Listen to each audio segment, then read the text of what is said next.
प्रिय छात्रों, निर्माण आईएएस संस्थान यूपीएससी 2023 व 2024 के प्रीलिम्स परीक्षा को ध्यान में रखते हुए आप सबके लिए बहुविकल्पीय प्रश्न उत्तर श्रृंखला लेकर आ रही है, जो प्रतिदिन के समसामयिक प्रश्नों के साथ सामान्य अध्ययन के अलग अलग विषयों संबंधी बहुविकल्पीय प्रश्नों को कवर करेगा। ये कार्यक्रम प्रतिदिन शाम 8 बजे हमारे YouTube चैनल पर प्रसारित किया जाएगा।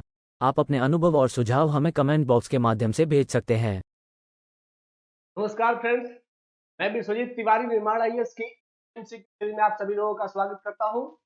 इस एमसीक्यू सीरीज के माध्यम से हम आपको पिछले एक साल का करंट अफेयर, इंडिया और वर्ल्ड की मैपिंग और उसके साथ साथ क्रूशियल एलिमिनेशन टेक्निक बताते हैं।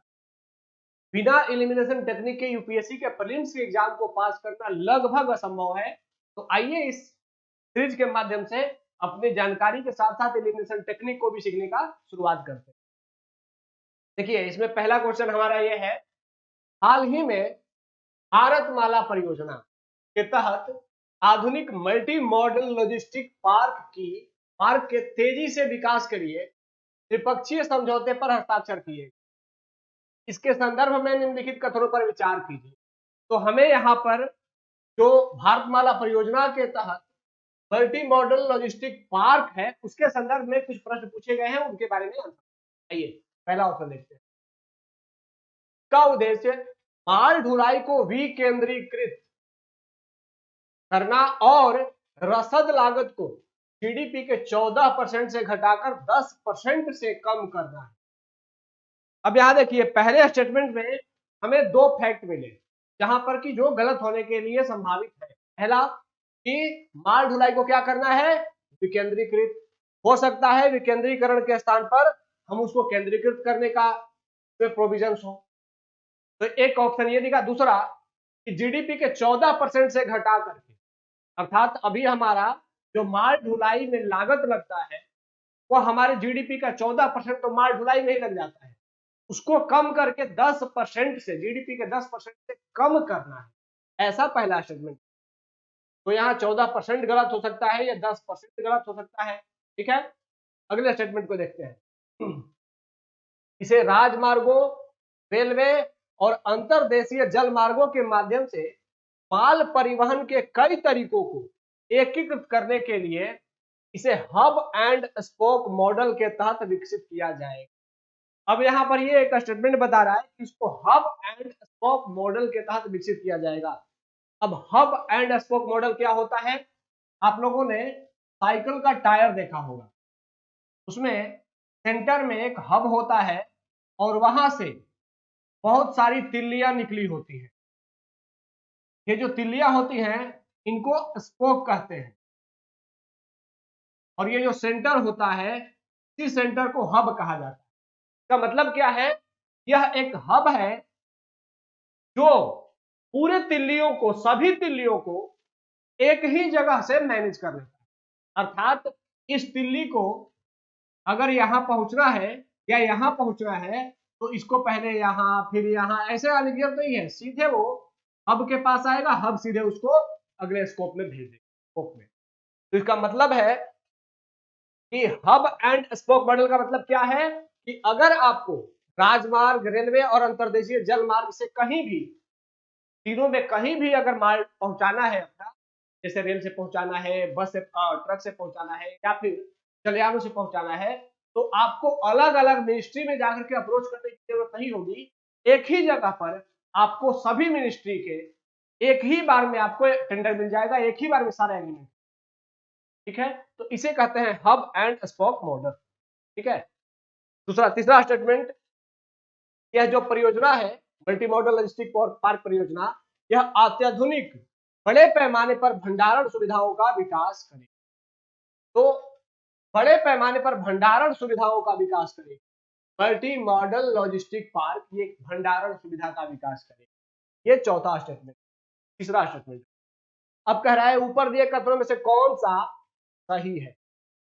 अब यहां पर खुद सोचिएगा, सेकेंड स्टेटमेंट, भारतमाला परियोजना के तहत जो डेवलप किया जा रहा है लॉजिस्टिक पार्क, एक बहुत बड़ा हब डेवलप किया जा रहा है जहां पर कोई भी अपने वस्तुओं को, कोई भी व्यापारी अपना माल उतार सकेगा और वहां से कहीं भी भेजने के लिए वहां अथॉरिटी के साथ अग्रीमेंट कर लेगा और वो एग्रीमेंट के बाद अथॉरिटी खुद को रेलवे, रोडवेज या फिर वाटरवेज किसी भी माध्यम से उसके सामान को वहां पहुंचा देगी। तो यह एक बेटर पहल है, ऐसा पहल होना चाहिए। तो सेकेंड स्टेटमेंट यही कह रहा है कि हब एंड स्पोक मॉडल पे किसी का माल पहुंचा दिया जाएगा। तो ये तो अच्छी पहल है ना, तभी तो लागत कमी आएगी, तभी तो माल भाड़ा जो ढोने की लागत है वो कम हो पाएगी। सही है।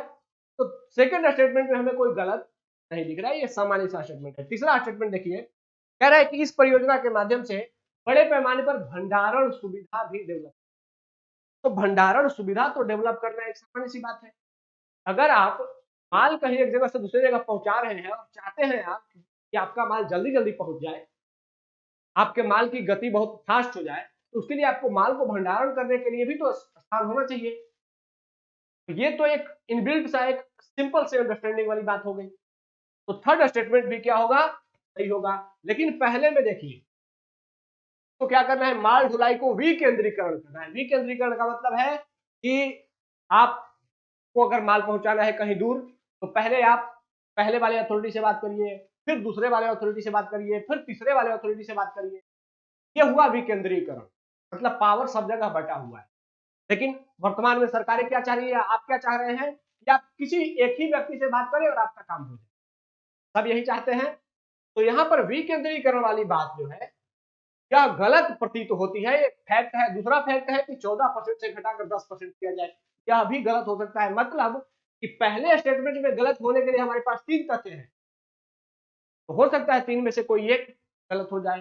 जैसे ही हमने पहले को गलत मारा, आंसर क्या आ गया, 2 और 3। अब आइए इसको देख लेते हैं है क्या।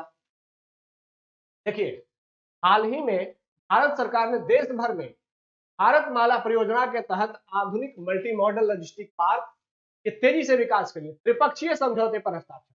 अब ये त्रिपक्षीय समझौते में कौन कौन शामिल है, तो पहला है राष्ट्रीय राजमार्ग प्राधिकरण, दूसरा अंतर्देशीय जलमार्ग प्राधिकरण और तीसरा रेल विकास निगम लिमिटेड। अर्थात रेल, सड़क और नदी जलमार्ग तीनों से जुड़ी हुई संस्थाएं एक जगह इकट्ठा होकर के मल्टी मॉडल लॉजिस्टिक पार्क को डेवलप करें। ठीक है।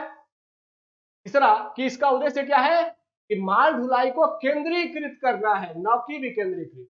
ठीक है। और रसद लागत को क्या करना है, जीडीपी का 14% से 10% तक कम। का मतलब है कि हमारे यहां माल ढुलाई की लागत हमारे जीडीपी का 14%, क्योंकि बहुत, इसको कम करके कितना लाना है, 14% से 10% तक कम करना है। और ये क्या कह रहा है पहला स्टेटमेंट, कि 10% से कम करना है। यहां पर यह भी गलत हो गया था। ठीक है। तो ये तो आप लोगों को मैंने बार बार बता दिया कि जैसे ही कोई डिजिट दिख जाए, यहां संभावना होती है कि वो मैक्सिमम केस में गलत। फिर देखिए, इसे हब एंड स्पोक मॉडल के तहत विकसित किया जाएगा। ठीक है। और इसके बाद फिर मतलब जितने भी कस्टम क्लियरेंस होगी या जो भी चीजें होंगी, वो एक ही जगह कस्टम क्लियरेंस करा करके अपने माल को आप, तो ये सब जो चीजें चर्चा में है उसको आपको अपडेट करना है। ये काफी चर्चा में रह रहा है, तो आपकी जीडीपी का 14% इस पे लगता है और सरकारें कोशिश कर रही है कि हमारे यहाँ यातायात, संचार या माल का आवागमन है वो स्मूथली हो सके।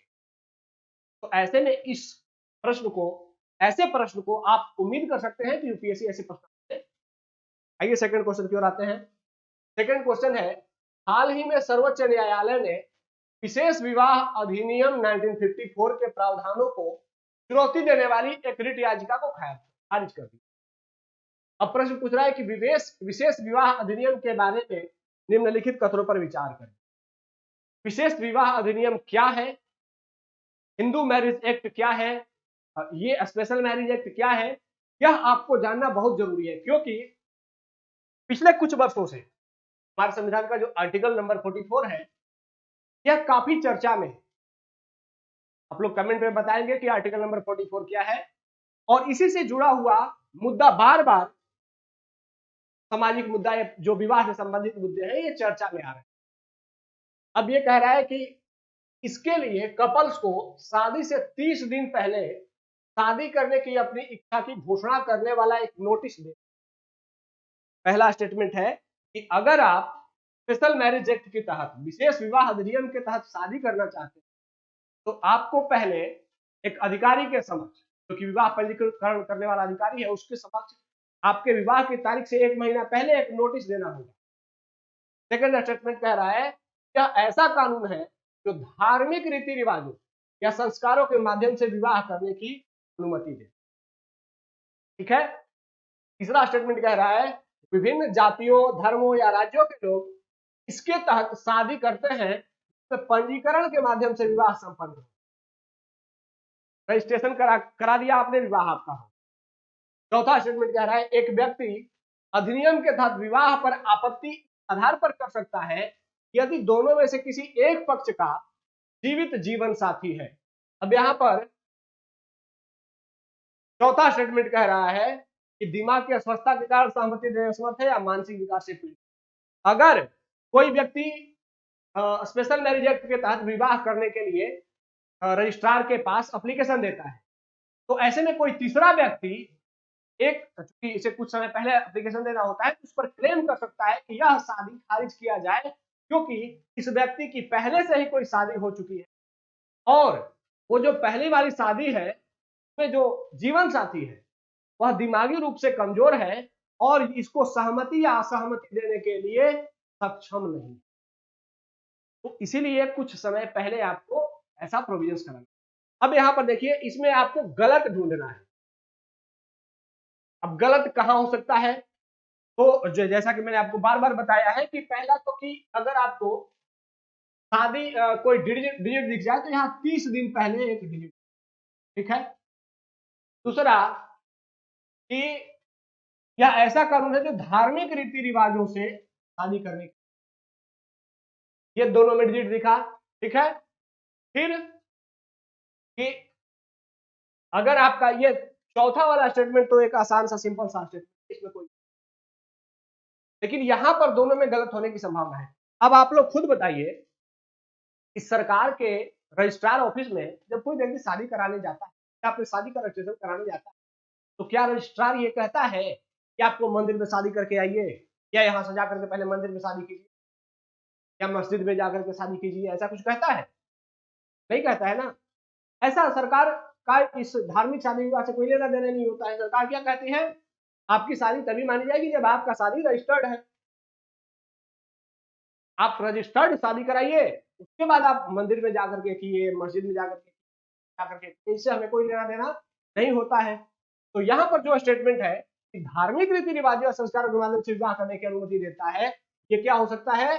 गलत हो सकता है। तो सेकंड अगर हमने गलत किया तो देखिए ये दोनों खारिज हो गए। अब हमारे सामने ऑप्शन आ गया केवल 3, 4 या 1, 3, 4। इसका मतलब है कौन सा सही है में कि 3 और 4 तो निश्चित रूप से सही है। 3 तो सही ही है क्योंकि 3 तो कहता है कि शादी को पंजीकरण करा लीजिए तो ठीक ही है, और चौथा है कि अगर कोई ऐसा स्वस्थ है जीवन साथी तो आपत्ति दर्ज करा। अब यहाँ पहला स्टेटमेंट हमें, अब आइए इसको देख लेते हैं। यहाँ देखिए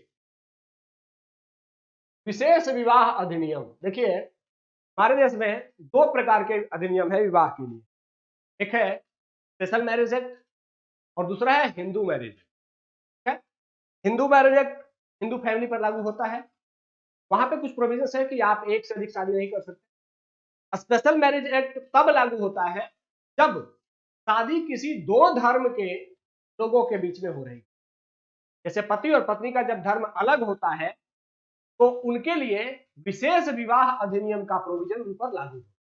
ठीक है, तो ऐसे में विशेष विवाह अधिनियम का प्रोविजन में क्या प्रोविजन है, इसकी धारा 5 कहती है इसके तहत शादी करने वाले जोड़ों को शादी की तारीख से 30 दिन पहले विवाह अधिकारी को नोटिस देने की आवश्यकता है। अर्थात अगर आपको किसी व्यक्ति से शादी करनी है स्पेशल मैरिज एक्ट में, जैसे हाल ही में स्वरा भास्कर एक अभिनेत्री हैं, उन्होंने एक शादी करी है मुस्लिम, तो अगर उन्होंने शादी करी है तो इनका रिलीजन हिंदू है और उनका रिलीजन इस्लाम है, तो इन दोनों को अपने शादी करने से पहले 1 महीना पहले रजिस्ट्रार ऑफिस में आवेदन देना होगा कि हम दोनों अपनी मर्जी से शादी कर रहे हैं और हमारा इससे पहले का कोई वैवाहिक संबंध नहीं है। ठीक है, तो 30 दिन पहले आपको ऐसा रजिस्ट्रार ऑफिस में देना होता है। फिर इसकी धारा 7 क्या कहती है कि यदि किसी पक्ष का जीवन साथी जीवित है, चौथा पॉइंट, यदि किसी पक्ष का जीवन साथी जीवित है या मानसिक रूप से अस्वस्थ है, तो ऐसे में अगर वो अपनी सहमति देने में असमर्थ है तो कोई तीसरा व्यक्ति क्लेम कर सकता है यह शादी कैंसिल किया जाए, क्योंकि ये दोनों जो शादी कर रहे हैं इनमें से किसी एक का पार्टनर पहले से ही ठीक है। फिर यह है कि किसी भी धार्मिक रीति रिवाज या अनुष्ठान के बिना विवाह के अनुष्ठान की अनुमति देता है, अर्थात इसमें धार्मिक रीति रिवाज करने की अनुमति नहीं है, यह उसके बिना ही विवाह की अनुमति देता है। आप हिंदू मैरिज एक्ट में आते हैं तो आपको मंदिरों में या फिर कहीं पर अपने घर में धार्मिक रीति रिवाज से विवाह करना होता है, लेकिन जब आप स्पेशल मैरिज एक्ट के तहत शादी करते हैं तो आपको कोई धार्मिक रीति रिवाज फॉलो करने के लिए की जरूरत नहीं होती। तो ये बताया गया है कि विभिन्न जातियों और धर्म या राज्यों के लोग इसके तहत शादी करते हैं जिनके पंजीकरण के माध्यम से विवाह संपन्न होता है। इसमें कोई धार्मिक क्रियाकलाप या धार्मिक रीति रिवाज शामिल। तो यहाँ हमें समझ में आ गया कि पहला भी सही है, तो पहला, तीसरा और चौथा, इसका मतलब सी इसका आंसर हो। ठीक है, यहां तक समझ में आ गया। देखिए एक बात इसमें हमने देखा कि इलिमिनेशन टेक्निक काम करता है, लेकिन इलिमिनेशन टेक्निक हर क्वेश्चन में ही काम करेगा ऐसा नहीं। आपके ज्ञान की भी आवश्यकता है यूपीएससी के एग्जाम में। ठीक है, आइए आगे बढ़ते हैं। अब यहां पर प्रश्न है आईएमएफ के बारे में। आईएमएफ संकट से प्रभावित देशों को वित्तीय सहायता प्रदान करता है, तो इसके बारे में चर्चा करना है। आईएमएफ उन देशों को वित्तीय सहायता प्रदान करता है जो बाहरी कारकों के कारण संकट में पड़ गए हैं, हालांकि यह उन देशों को समर्थन नहीं करता है जो घरेलू कारक के कारण आर्थिक संकट में पड़े। मतलब अब यह प्रश्न क्यों पूछा जाएगा, क्योंकि हम सभी जानते हैं कि पिछले साल श्रीलंका बहुत बड़े आर्थिक संकट में फंसा और इस वर्ष पाकिस्तान बहुत बड़े आर्थिक संकट में फंसा। साथ हमारे दो पड़ोसी लगातार अपने आर्थिक समस्याओं से जूझ रहे हैं और ये अपने आर्थिक समस्याओं के समाधान के लिए आईएमएफ का दरवाजा खटखटा। तो ऐसे ना, चूंकि भारत पहले ही 1991 में खटखटा चुका है, तो यह प्रश्न इस समय पूछे जाने की संभावना। अब ये पहला स्टेटमेंट कह रहा है आईएमएफ उन्हीं देशों की सहायता करता है जो किसी बाहरी संकट के कारण जिनकी आर्थिक स्थिति खराब हो जाती है, लेकिन अगर आंतरिक अव्यवस्था से उनकी स्थिति खराब होती है तो उसके लिए वह फंडिंग नहीं करता। यह स्टेटमेंट सही है कि गलत है? अब इस स्टेटमेंट को सही करने के लिए आपको आईएमएफ की जानकारी होने की जरूरत नहीं है, आपको एक चिंतनशील प्राणी होने की जरूरत है, अवेयरनेस वाले व्यक्ति होने की जरूरत है। जैसे भारत को 1991 में आईएमएफ से फंड मिला, भारत में 1991 का मुद्रा संकट उत्पन्न हुआ। क्या कोई बाहरी कारण था? क्या हम किसी देश से युद्ध कर रहे थे या कोई हमला हुआ था? ऐसा कुछ भी नहीं था। जो भी कारण थे वो आंतरिक थे, आंतरिक अव्यवस्था थी। तो इसका मतलब है कि सिर्फ बाहरी नहीं बल्कि आंतरिक कारणों से भी अगर कोई देश संकट में पड़ जाए तो उसको भी आईएमएफ हेल्प करता है। तो यह स्टेटमेंट तो आसानी से गलत किया जा सकता था। बिल्कुल। सेकंड स्टेटमेंट, आईएमएफ के सभी सदस्य देश संयुक्त राष्ट्र के सदस्य देश नहीं है। अब यहां पर सेकंड स्टेटमेंट कह रहा है आईएमएफ के सभी सदस्य देश संयुक्त राष्ट्र के सदस्य नहीं है। भाई आईएमएफ एक इंडिपेंडेंट ऑर्गेनाइजेशन, फाइनेंशियल ऑर्गेनाइजेशन। संयुक्त राष्ट्र संघ हालांकि उसका जुड़ाव होता है संयुक्त राष्ट्र संघ से, लेकिन संयुक्त राष्ट्र संघ के सभी सदस्य उसके मेंबर हो ऐसा कोई कंपलसरी रूल संयुक्त राष्ट्र संघ के ही सदस्यों के संदर्भ में लागू नहीं है। संयुक्त राष्ट्र संघ की बहुत सारी ऑर्गेनाइजेशन है जिसमें अलग अलग देश मेंबर होते हैं, लेकिन वो संयुक्त राष्ट्र संघ के आम सभा के मेंबर जरूरी नहीं की हो। ठीक है, ये कह रहा है कि आईएमएफ के सभी सदस्य देश संयुक्त राष्ट्र के सदस्य नहीं। अब ये हमें पता नहीं है, चलिए आगे बढ़ते हैं। आईएमएफ के प्रबंध निदेशक, आईएमएफ के कार्यकारिणी बोर्ड के अध्यक्ष और आईएमएफ के कर्मचारियों का प्रमुख दो। अब प्रबंध निदेशक है, किसका हेड होता है किसका हेड नहीं होता है इसके बारे में हो सकता है आपको उतनी जानकारी नहीं। यूपीएससी भी नहीं चाहता कि आप इतनी जानकारी रखें। यूपीएससी बस ये चाहता है कि आपका प्रेजेंस ऑफ माइंड क्लियर। अब इस स्टेटमेंट में अगर आप दिमाग खपाने लगे तो मतलब है ये स्टेटमेंट तो मैं यहां से सोचूं वहां से, इसका मतलब है कि आप यूपीएससी के क्वेश्चन को सॉल्व करना नहीं जानते, तो पढ़िए और आगे बढ़िए, आगे बढ़िए।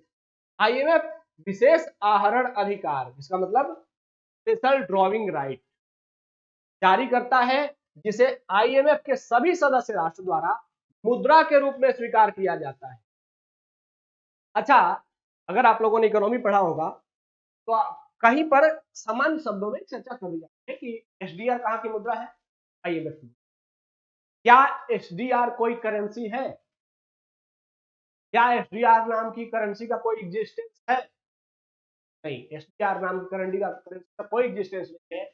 इसीलिए कोई भी देश एसडीआर को करेंसी के रूप में कैसे स्वीकार कर सकता है? जब उस नाम की कोई करेंसी ही एग्जिस्ट नहीं करती है तो कोई देश कैसे ले सकता है? नहीं ले सकता है। बल्कि एसडीआर क्या है? एसडीआर एक बास्केट है जिसमें अनेक करेंसी शामिल की गई। ठीक है, एसडीआर नाम की कोई करेंसी नहीं है, उसमें डॉलर भी है, येन भी है, ठीक है, और भी पाउंड स्टर्लिंग भी है, चाइना की रेनबी मनी भी है। तो इनमें से कौन सा सही है? तो ये तो हमें पता है कि चौथा गलत है। हमें पहला और चौथा गलत नजर आए, चलिए हम पहला और चौथा के आधार पर ऑप्शन को एलिमिनेट करते हैं। इससे पहला चौथा दोनों है तो गलत, प्रयुक्त सभी गलत, इससे चौथा है तो ये गलत। तो आंसर क्या निकल गया? 2 और 3। अब हमें 3 के बारे में डिटेल जानकारी लेने की क्या जरूरत है? 3 हमें आता है कि नहीं आता है, हमें कोई फर्क नहीं पड़ेगा। जहां चीजें क्रिटिकल लगने लगे तुरंत आगे बढ़िए। हो सकता है अगला ऑप्शन आपको क्वेश्चन को सही करने का ऑप्शन दे दे, तो इसीलिए परेशान नहीं होना है। कोई भारी ऑप्शन पढ़ने को मिल गया तो उसको पढ़िए और आगे बढ़िए, ठीक है। तो अब आइए इसको देख लेते हैं। आईएमएफ घरेलू, घरेलू में जैसे कि अगर आपकी राजकोषीय और मौद्रिक नीतियों समस्या रही या बाहरी संकट, दोनों ही स्थितियों में वित्तीय सहायता प्रदान, ठीक है। और यहां पर दिया गया है कि एसडीआर एक मुद्रा नहीं है, ये तो हम सभी जान ही गए हैं कि एसडीआर कोई करेंसी नहीं है। यह आईएमएफ सदस्यों की स्वतंत्र रूप से प्रयोग की जाने वाली मुद्राओं पर एक संभावित दावा है। और इसमें कौन कौन सी मुद्राएं हैं? इसमें डॉलर, यूरो, युआन, येन और यूके पाउंड स्टर्लिंग की टोकरी पर आधारित था। 5 प्रमुख मुद्राओं को मिला करके क्या कहा जाता है? एसडीआर कहा जाता है। एसडीआर सदस्य देशों के साथ आईएमएफ लेन देन के लिए एक लेखा इकाई है और देशों के में संपत्ति मानी जाती है। यहां ध्यान रखना है कि आईएमएफ की सभी सदस्य देश संप्रभु राज्य नहीं है। का मतलब है कि आईएमएफ के जो मेंबर होते हैं वो सिर्फ देश ही नहीं होते हैं, बल्कि कोई इंडिपेंडेंट ऑर्गेनाइजेशन भी आईएमएफ के मेंबर, कोई एनजीओ भी आईएमएफ का मेंबर हो सकता है, कोई अन्य फाइनेंशियल इंस्टीट्यूशन भी आईएमएफ का मेंबर हो सकता है। तो वो तो इसके यूनाइटेड नेशन के मेंबर तो होंगे नहीं। तो इसीलिए आईएमएफ के सभी सदस्य संयुक्त राष्ट्र के सदस्य नहीं है। ये जानकारी बहुत क्रूशियल आपको पता है, ठीक है। आइए अगले ऑप्शन की, अगले क्वेश्चन की। अब ये देखिए, ये एक सोशल जानकारी से जुड़ा। भारत में हम सभी जानते हैं कि यहाँ पर सर्पदंश की घटनाएं बहुत है। प्रश्न कह रहा है कि भारतीय चिकित्सा अनुसंधान परिषद ने देश में सर्पदंश की घटनाओं, मृत्यु दर, रुग्णता और सामाजिक आर्थिक बोझ पर एक अध्ययन रिपोर्ट जारी किया। तो भारत के सर्पदंश संदर्भ में निम्नलिखित कथनों पर विचार करें। अब चूंकि सर्पदंश पर कोई रिपोर्ट जारी की गई तो ये यहां से क्वेश्चन पूछे जाने की संभावना बन जाती है। पहला स्टेटमेंट, जहरीले सांपों के कारण होने वाली वैश्विक मौतों में से आधी भारत में होती है। अब यहां पर देखिए, कह रहा है कि आधी मौतें सर्पदंश से पूरी दुनिया में जितनी होती है उसकी आधी अकेले भारत में होती है। यहां आधा क्या कर रहा है? एक डिजिट को इंडिकेट कर रहा है, ठीक है। सेकंड, सर्पदंश को एक उपेक्षित उष्णकटिबंधीय रोग के रूप में वर्गीकृत किया गया। और कौन सा कथन सही है? यह जो स्टेटमेंट है, सर्पदंश को आज तक हम लोग कोई रोग मानते हैं। सांप ने काटा, कोई भी उसको रोग नहीं मानता है, उसको एक प्राकृतिक समस्या मान लेते हैं। एक जीव ने आया, काट दिया, आप मर। जबकि यह भी एक रोग है और मुख्य रूप से उष्णकटिबंधीय क्षेत्रों में ही पाया जाता है, क्योंकि उष्णकटिबंधीय क्षेत्रों में सांपों की संख्या अधिक होती है, ठीक है। ठंडे क्षेत्रों में या जो पोलर ध्रुवीय क्षेत्र होते हैं वहां पर सांपों की संख्या नगण्य होती है। हाँ, ठंडे में सर्वाइव नहीं करते। तो ऐसे में सर्पदंश को एक उष्णकटिबंधीय उपेक्षित रोग अर्थात जिस पर कम ध्यान दिया गया हो, आप अगर आपको सर्प, भगवान न करे, अगर किसी को सर्प ने काटा है तो उसके लिए इंजेक्शन की जरूरत होती है, तो उसके आसपास का जो लोकल हॉस्पिटल होता है वहां पर सर्पदंश के लिए इंजेक्शन नहीं, अब उसको जिले स्तर पर जो चिकित्सालय होते हैं वहां पे जाना पड़ता है। तो ये क्या है, ये दिखाता है कि आप समस्या बड़ी है लेकिन आप उसको इग्नोर करते हैं, आपके पास उसके लिए तत्काल कोई इंजेक्शन उपलब्ध नहीं। तो यह उपेक्षित उष्णकटिबंधीय रोग के रूप में वर्गीकृत किया गया है। यह स्टेटमेंट सही है, इसको जान लेना जरूरी है, क्योंकि यह स्टेटमेंट अगर ये क्वेश्चन पूछा जाएगा तो यह आपके नॉलेज का ही टेस्ट है। ये देखते हैं, भारत में जहरीले सांपों के काटने से हर साल तकरीबन 42,900 लोगों की मौत हो जाती है। कितनी बड़ी संख्या है, सोचिए।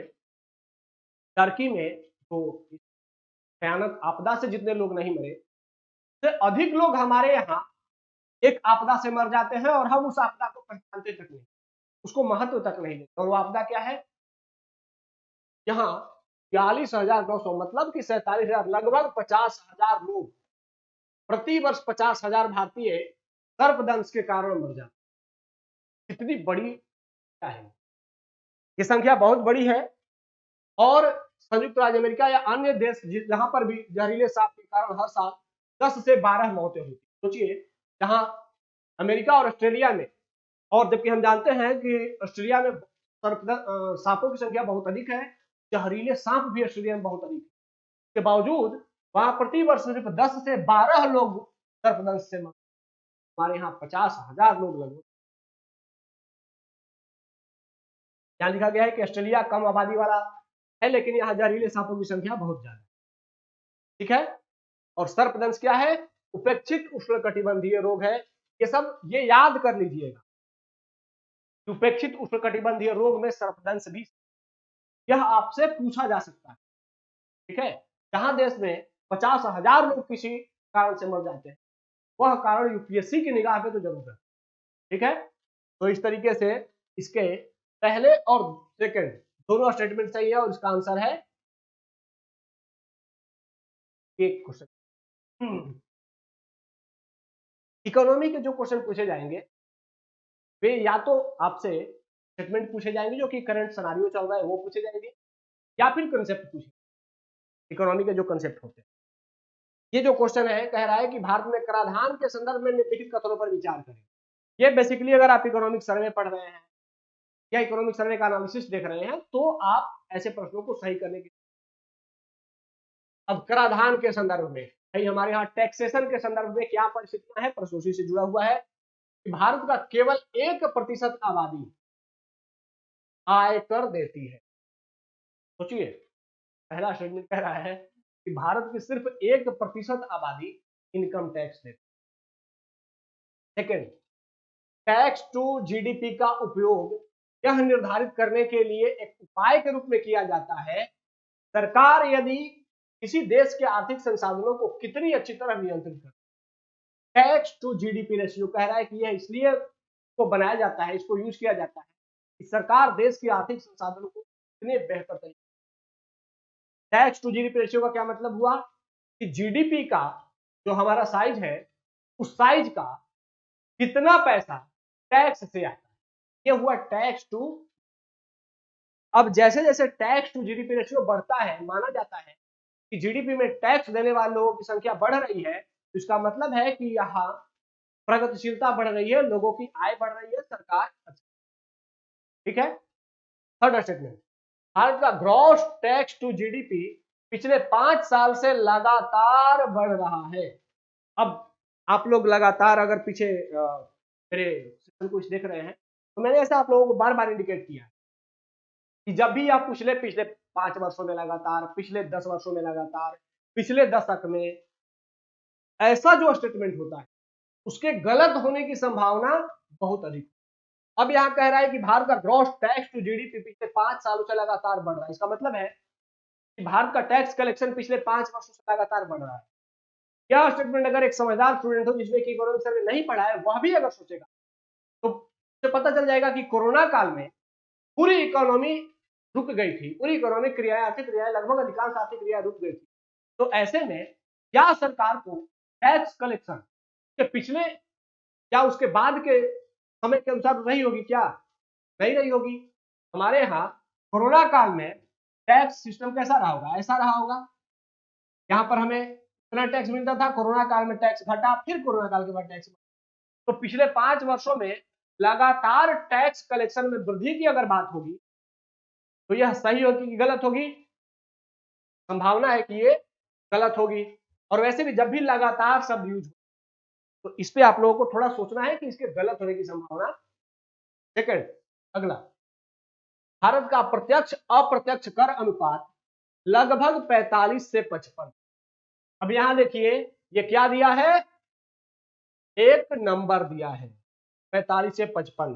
कह रहे हैं कि प्रत्यक्ष कर, भारत में सरकार को जो कर से पैसा मिलता है उसमें 45% पैसा डायरेक्ट टैक्स से और जबकि 55% पैसा इनडायरेक्ट टैक्स से। ठीक है, और यह अधिकांश ओईसीडी अर्थव्यवस्था के विपरीत है। ओईसीडी यूरोपीय अर्थव्यवस्था को कहते हैं, जहां अनुपात 67:33।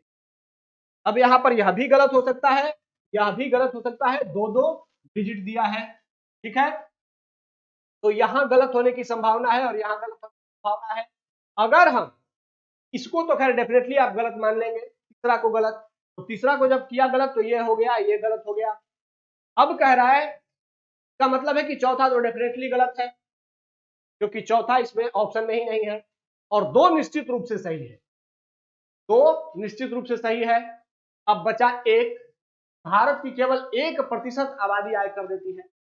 यहां पर जिसने भी इकोनॉमिक सर्वे पढ़ा होगा वो सही आंसर करके आगे बढ़ जाएगा, और अगर आपने इकोनॉमिक सर्वे नहीं पढ़ा होगा तो आप इसको गलत ही करेंगे, क्योंकि मैंने तो आपको बार बार बताया है जैसे ही डिजिट दिख जाए उसको गलत होने की संभावना अधिक होती है। तो आप जैसे ही इसको 1% देखेंगे इसको गलत मार देंगे।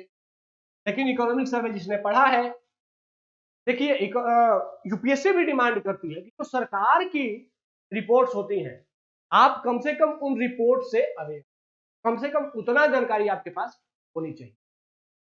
आइए इसको देख लेते हैं कि हमारा जो वित्त वर्ष 19 में क्या कह रहा है, सकल कर से सकल घरेलू उत्पाद, मतलब tax to GDP ratio, tax to GDP ratio कितना था? 11%, अर्थात जीडीपी का 11% हमारा टैक्स से आता था, जो वित्त वर्ष 2020 में गिर गया, कितना हो गया? 9.9%। ने कहा ना कि टैक्स का कलेक्शन कोरोना काल में गिर गया था, कम हो गया था, और फिर उसके बाद 2022 में थोड़ा बढ़ा है 10.8%। ये आपको नंबर याद नहीं करने हैं, आपको ट्रेंड को समझना। ठीक है, कहता है कि सकल कर टू जीडीपी अनुपात, यह दिखाता क्या है कि प्रत्येक, भारत में बता रहा है कि भारत में प्रत्येक 16 मतदाताओं के लिए एक प्रत्यक्ष करदाता है। मतलब कि भारत में 16 व्यक्तियों पर एक व्यक्ति इनकम टैक्स है, तो बल्कि एक डायरेक्ट टैक्स लेता है, या इनकम टैक्स भी डायरेक्ट टैक्स का ही एक पार्ट है।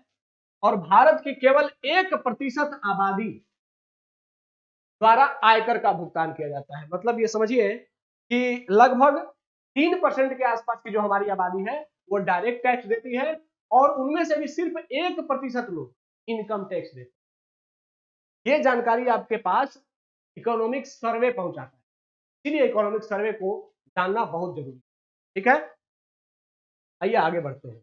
हाँ, यहाँ पे ये भी जान लीजिए कि भारत में जो टैक्स का कलेक्शन है वह 35-65 के अनुपात में, अर्थात हमारा जो डायरेक्ट टैक्स है वह 35 रुपए आता है और इनडायरेक्ट टैक्स 65 रुपए। यह किसी भी अर्थव्यवस्था के लिए अच्छा नहीं माना जाता। जिस अर्थव्यवस्था में प्रत्यक्ष कर अधिक आता है वह अर्थव्यवस्था अच्छी मानी जाती है, और जहां अप्रत्यक्ष कर अधिक आती है अर्थव्यवस्था को माना जाता है कि यह अर्थव्यवस्था अभी कमजोर स्थिति, क्योंकि प्रत्यक्ष कर लोगों की आय को, प्रत्यक्ष आय को दिखाता है। ठीक है, तो भारत में अभी प्रत्यक्ष कर का स्तर 35 रुपए और अप्रत्यक्ष 65 रुपए है। ठीक है, आइए अगले क्वेश्चन की ओर। यहां देखिए ये क्वेश्चन यूपीएससी प्रीलिम्स 2019 में पूछा गया था। और आप जानते ही हैं कि हम इसमें एक यूपीएससी को भी शामिल करते हैं ताकि आप लोगों को बता सके यूपीएससी की ट्रेंड क्या है, यूपीएससी की दिशा और दशा क्या है, और आपको यूपीएससी के क्वेश्चन को इलिमिनेट कैसे। ठीक है, आइए देखते हैं। प्रश्न है कि रामसर सम्मेलन के अनुसार भारत के राज्य क्षेत्र में सभी आर्द्र भूमियों को बचाना और संरक्षित रखना भारत सरकार के लिए अधिदेशात्मक है। अधिदेशात्मक का मतलब आदेश है, बाध्यकारी है। अब रामसर सम्मेलन कह रहा है कि अगर आप रामसर सम्मेलन के मेंबर हैं, रामसर सम्मेलन पर हस्ताक्षर करते हैं, तो आपके यहाँ जितने भी वेटलैंड हैं, सारे वेटलैंड्स को संरक्षित करना आपके लिए बाध्यकारी। क्या यह सही हो सकता है? हर गांव में ताल तलैया हैं, हर गांव में ताल तलैया भी तो वेटलैंड ही है। क्या सरकार पर, भारत सरकार ने रामसर एग्रीमेंट पर साइन किया है, क्या भारत सरकार हर गांव के ताल तलैया को संरक्षित कर सकती है? और क्या भारत सरकार इसको बाध्यकारी रूप से ले सकती है? संभव ही नहीं है, नहीं है। तो इसका मतलब है कि पहला स्टेटमेंट जैसे ही सभी आ गया और आदेश हो गया, तो ये क्या होगा? गलत होगा। यहां पर मेरी जानकारी से कोई लेना देना है नहीं, लेना देना, ये मेरे सिर्फ अंडरस्टैंडिंग से लेना देना। ठीक है। सेकेंड, आर्द्र भूमि संरक्षण और प्रबंधन नियम 2010 भारत सरकार ने रामसर सम्मेलन की संस्तुतियों के आधार पर बनाया। अब ये कह रहा है कि भारत सरकार ने जो आर्द्र भूमि संरक्षण और प्रबंधन नियम 2010 बनाया है, वह रामसर सम्मेलन ने जो रिकमेंडेशन दिया था उसके आधार पर बना। रामसर सम्मेलन कब हुआ था भाई? 1971 में, ईरान के रामसर शहर में, ईरान में। और भारत सरकार ये बिल कब लेकर, ये नियम कब लेकर के आ रही है, रूल कब लेकर के आ रही है? 2010 में। भारत सरकार कोई रूल बना रही है, अपने परिस्थितियों के अनुसार बना रही है कि रामसर के परिस्थितियों के अनुसार बना रही है, रामसर के रिकमेंडेशन के अनुसार बना रही है? रिकमेंडेशन भी हो सकता है, ऐसा खारिज नहीं किया जा सकता है, लेकिन भारत सरकार इतने लंबे चौड़े गैप के बाद कोई रूल लेकर के आ रही तो भारतीय परिस्थितियों के अनुसार रूल लेकर के आ रही ना। ठीक है। थर्ड स्टेटमेंट, आर्द्र भूमि संरक्षण और प्रबंधन नियम 2010 आर्द्र भूमियों के अपवाह क्षेत्र या जल ग्रहण क्षेत्र को भी सम्मिलित करते हैं, जैसा कि प्राधिकरण द्वारा निर्धारित। थर्ड स्टेटमेंट कह रहा है, कौन सा सही है? थर्ड स्टेटमेंट कह रहा है कि आर्द्र भूमियों के संरक्षण के साथ साथ आर्द्र भूमि, अगर उसका जो जल बहाव क्षेत्र है के संरक्षण की भी बात करें, तो भाई आर्द्र भूमि का संरक्षण ही तभी हो सकता है जब उस आर्द्र भूमि में से जल जो आने वाला स्रोत है, जल के निकलने का जो रास्ता है, जल के आने का रास्ता है, उसका भी संरक्षण किया। तो यह तो एक सामान्य सी जानकारी है। इसका मतलब है कि थर्ड स्टेटमेंट मैक्सिमम सही होने की संभावना है। तो पहला डेफिनेटली गलत है, ये गलत हो गया, ये गलत हो गया, और थर्ड को निश्चित रूप से सही होने की संभावना है, जैसा कि ऑप्शन ही।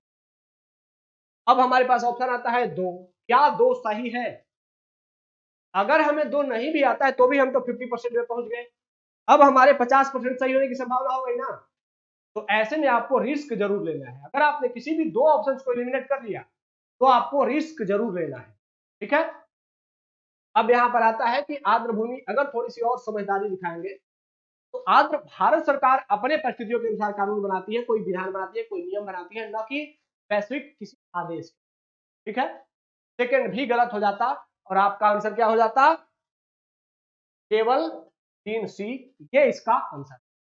तो कैसे किसी के क्वेश्चनों को सही करना है कम जानकारी के बावजूद सिर्फ अंडरस्टैंडिंग से, ये हमने समझा इसको।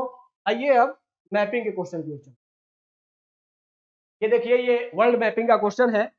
जो बताया गया है कुछ सागर है, कुछ सी है, और उसी से सटे हुए कुछ देश हैं, इनका मिलान करना है, कौन सा युग्म सही है। अब कह रहा है एड्रियाटिक सी अल्बानिया से सटा हुआ है, काला सागर क्रोएशिया से सटा हुआ है, कैस्पियन सागर कजाकिस्तान से सटा हुआ है, भूमध्य सागर मोरक्को से सटा हुआ है, और लाल सागर सीरिया से सटा हुआ है। उपयुक्त में से कौन सा युग्म सही सुमेलित है? अब देखिए, ये आप लोगों को अगर आता होगा तो आप लोग कमेंट बॉक्स में वर्ल्ड मैपिंग लिख करके फिर डैश दे करके यहां से ऑप्शंस सही करिएगा। ठीक है। चलिए मैं इसका आंसर सही बता देता हूं आप लोगों को। यहां देखिएगा, ये एड्रियाटिक सी है, एड्रियाटिक सी, ये इटली है,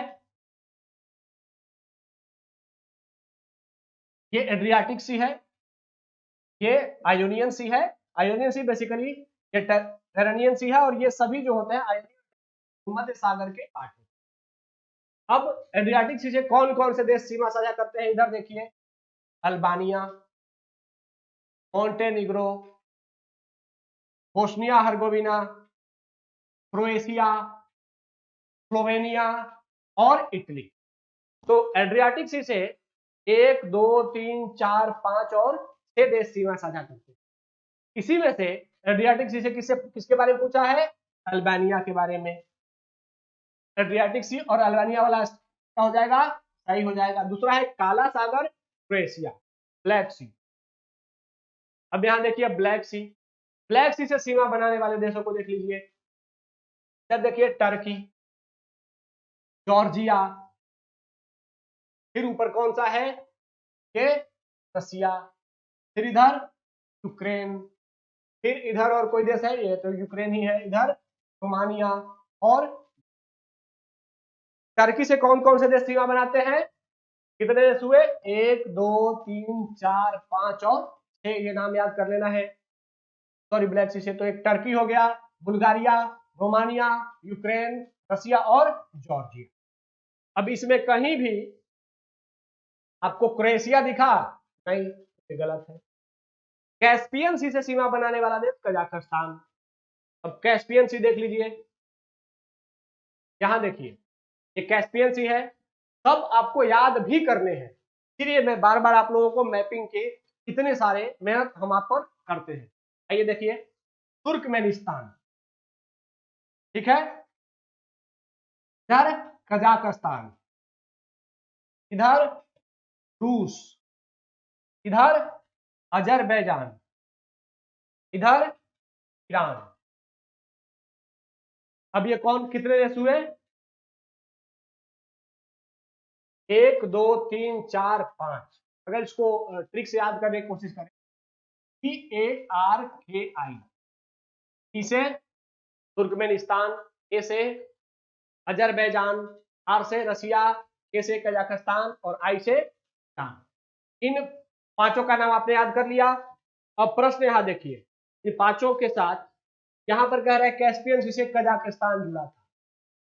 तो कैस्पियन सी से कजाकिस्तान जुड़ा था कि नहीं जुड़ा था, जुड़ा था। कह रहा है भूमध्य सागर से मोरक्को।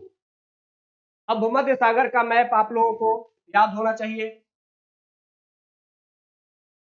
इधर देखिए, ये है मेडिटेरेनियन सी, और इस मेडिटेरेनियन सी में इधर देखिए, यहां पर है स्ट्रेट ऑफ जिब्राल्टर, यहां पर देखिए मोरक्को, ये अफ्रीका का सबसे उत्तर वाले देशों में से एक है। मोरक्को यहां है, जो कि भूमध्य सागर से गल्फ स्ट्रेट ऑफ जिब्राल्टर के पास सीमा। तो मोरक्को, अब यहाँ पे आपको ध्यान रखना है, Morocco, Algeria, Tunisia, Libya, Egypt, ये जो 5 देश हैं, ये 5 अफ्रीका के देश हैं जो कि भूमध्य सागर से सीमा साझा करते हैं। एशिया से कौन कौन से देश हैं, तो टर्की, सीरिया, इधर देखिए लेबनान, इजराइल, और यहां पर छोटा सा गाजा पट्टी है, तो वो फिलिस्तीन का पार्ट माना जाता है, इजराइल और फिलिस्तीन, ठीक है। बाकी आप यूरोप में जो देश हैं बड़े बड़े, ये स्पेन हो गया, ये फ्रांस हो गया, ये इटली हो गया, ठीक है, यहाँ पे ग्रीस है। और एक जो देश जो कि स्पेशल कैटेगरी का एक देश है जो कि भूमध्य सागर के मध्य में अवस्थित है, वो है साइप्रस। तो इतने ही प्रमुख देशों को आप जरूर जान लें कि इतने देश भूमध्य सागर के साथ सीमा साझा करते हैं। बाकी के इधर के छोटे छोटे देशों के बारे में नहीं पूछा जाएगा, इतने देश से आपका काम हो जाएगा। अब यहाँ प्रश्न पे आते हैं, तो भूमध्य सागर से मोरक्को सीमा साझा करता है, करता है। अब यहाँ पे लाल सागर से सीरिया, आप लोगों ने लाल सागर का मैप तो देखा ही है, यहाँ पे रेड सी है, यहाँ पे देखिए रेड सी।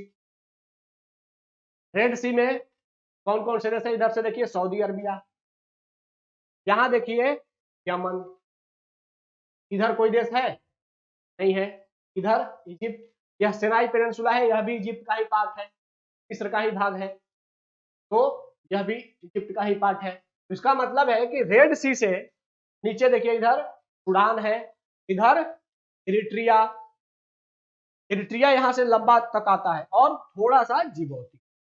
तो इतने देश हैं जो रेड सी से सीमा साझा करते हैं, लेकिन इनमें कहीं भी सीरिया नहीं है, सीरिया बहुत ऊपर है। ठीक है, तो इस तरीके से लाल सागर से सीरिया सीमा साझा नहीं करता है। पहला, तीसरा और चौथा कोई ऑप्शन है? हाँ, बी नंबर ऑप्शन है। क्लियर हुआ? तो ये जो आज मैंने मैप दिखाया, ये मैप आप लोग रट जरूर लीजिएगा, बार बार वीडियो को पीछे करके उसका स्क्रीनशॉट ले लीजिएगा। अब आइए आप लोगों के लिए क्वेश्चन है इंडिया की मैपिंग का। अब यहां पर देखिए कुछ झीलें दी गई हैं और राज्य दिए गए हैं और कह रहा है इनमें से सही युग्मों की पहचान कीजिए। पिछोला झील, नैनी झील, रेणुका झील, उमियम झील और एमराल्ड झील। इन झीलों को इन राज्यों के साथ कह रहा है कि कौन सा मिलान सही है। ये आप लोगों के लिए होमवर्क है, तो सही करके आप लोगों को कमेंट में इसको बता देना है कि कौन सा सही है। और ये जो झील का चयन किया गया है, ये संभावित झीलों का चयन किया गया है जो पिछले 2 सालों में चर्चा। ठीक है, तो आप लोग इसका आंसर कमेंट में करेंगे। आज के इस सेशन में इतना ही। हमारे से जुड़ने के लिए धन्यवाद। जय हिंद।